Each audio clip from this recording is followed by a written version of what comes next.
What's up, Kafukuba fans? It's August 9th, Tuesday, day 144. And my last post was on Saturday where my brother picked me up after doing a relatively short hike. And just as he picked me up, you saw it poured. It was hot, sweating out.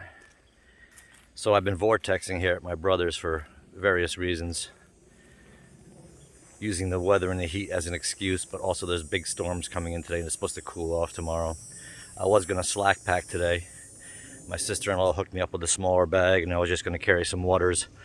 But when I woke up, I decided I didn't wanna go out there and destroy my brand new shoes in a heavy thunderstorm, and my Achilles was barking. And to be honest, I kind of enjoyed hanging out with my brother and answering or working with him on some questions he has for upgrading his emergency generator system. And my mother's house is closing tomorrow, so I figured the very least I could do is take a ride down with him tomorrow and get ready for the final walkthrough. They've done everything, I've done nothing. So just enjoying my stay here, enjoying being with family, enjoying the notion that I hiked all the way to my hometown, and I think that's something that I can be proud of. I'm proud of it. If you had told me I would do that when this venture started, I would have signed up for that. So I don't know if any of you viewers have ever listened to Alan Watts on YouTube. He was kind of a Zen philosopher in the 60s and 70s, and some of his lectures and talks are really interesting, and there's a lot in them. So I encourage my viewers to check out Alan Watts sometime. But I've been watching him a little bit. He talks about journeys and all kinds of issues of, basic life struggles, whether it be loneliness or finding oneself or the meaning of life. And there's a lot in there.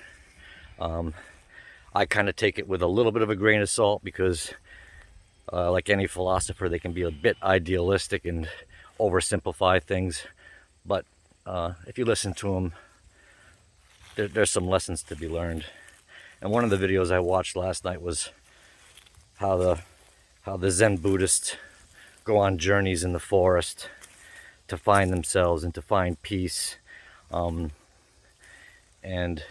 to search and to get in touch with themselves on some spiritual level.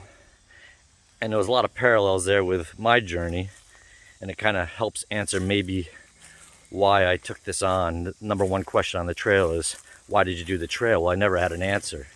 Well, a lot of Zen Buddhists don't like putting things into words because words kind of take away from words don't exist to explain some of the things we do. They can't be spoken. They can only be experienced. So I think that's why I struggled with always answering that question, is because you really can't put it into words, because every time you try to put something into words, it falls short of the meaning, and sometimes you don't even know. And one of the things he said is a lot of these Zen Buddhists, they feel a certain guilt, so they feel they need to punish themselves or he puts it as put themselves on a spike, like get to some point of pain to help drive to that spiritual awareness, or that finding the meaning of life. And ultimately, some of the greatest Zen Buddhists, once they've done that, they realize there was no journey. The journey taught them what they already knew about themselves. So I said in some of my earlier videos that I'm not out here to find myself, because I feel like I've done all that work earlier in my life. I've always kind of been comfortable with who I am and how I live my life, and yet I still try to do more to get to that point. Well, these Zen Buddhists return from the forest and the journey, and they realize something similar, and it's hard to explain, but that they have found out what they've always known inherently. And so that's the I guess that's the pinnacle of these Zen Buddhists, is that they've taken that journey only to realize what they've already known, and then somehow they allow themselves to understand that. Now, there was a movie in the 80s. It was a Bill Murray movie called Razor's Edge, and it wasn't like a Academy Award winning movie by any stretch, but it was always a movie that was dear to my heart. It was a very similar concept, and he ends up going to the Himalayas, and he's sitting there and he's reading all the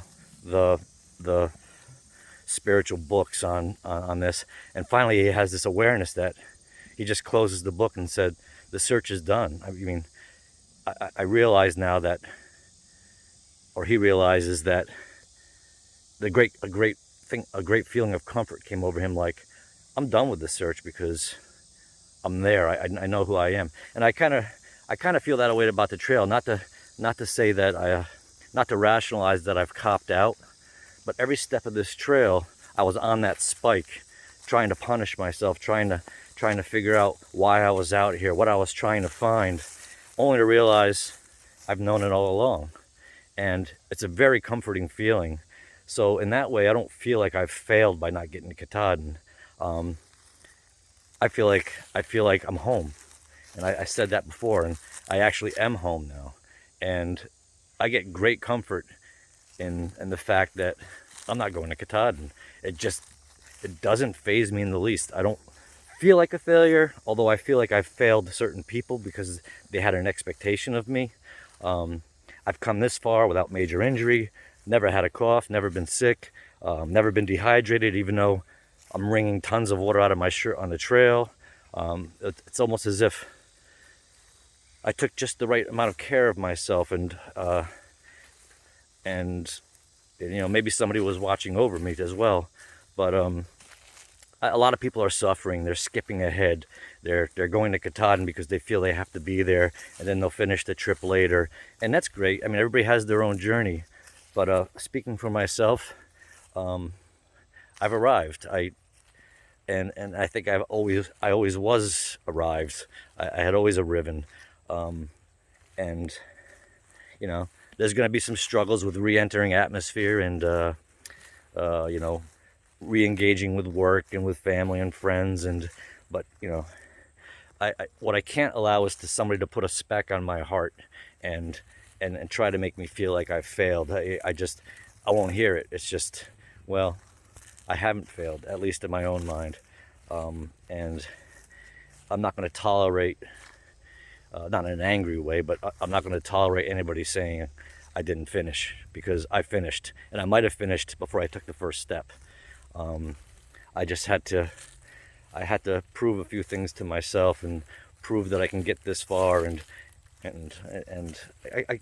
I just encourage you to maybe check out Razor's Edge by Bill Murray, listen to a few Alan Watt lectures, and I just, day 144, vortexing. I plan on getting back on the trail tomorrow. I'm going to slack pack it and kind of hop around in New York for a while, since my family's here and they're more than willing to help me. And then I'm eventually going to get to Connecticut and decide whether I want to redo Connecticut again or just finish the parts that I didn't do in Connecticut. I'm not really sure, but just wanted to post the video and express where I'm at. And I'm sorry it's not exciting, and I'm sorry I'm not taking pictures of valleys and rocks and rattlesnakes and all that stuff. I'm just chilling and enjoying it. So beautiful house here. My brothers both have, and their wives both have beautiful homes, and went to see my other brother as well last night. That was nice. My other sister-in-law as well is asking me, what's the best part of the trip for you? Those kind of questions, which are all natural questions, and I kind of appreciate them, but I never know quite how to answer. Because, not to be redundant, but it cannot be expressed. So, quick note about my new Olympus 5s. I've just been wearing them around the house to kind of break them in a little bit, and they do stretch and tighten, and the laces get longer. So I should have never doubted Altra. They know more about shoes than I do. But as you can see, just after a couple hours of wandering around the yard, the laces are longer and they feel much better. So give them a few minutes.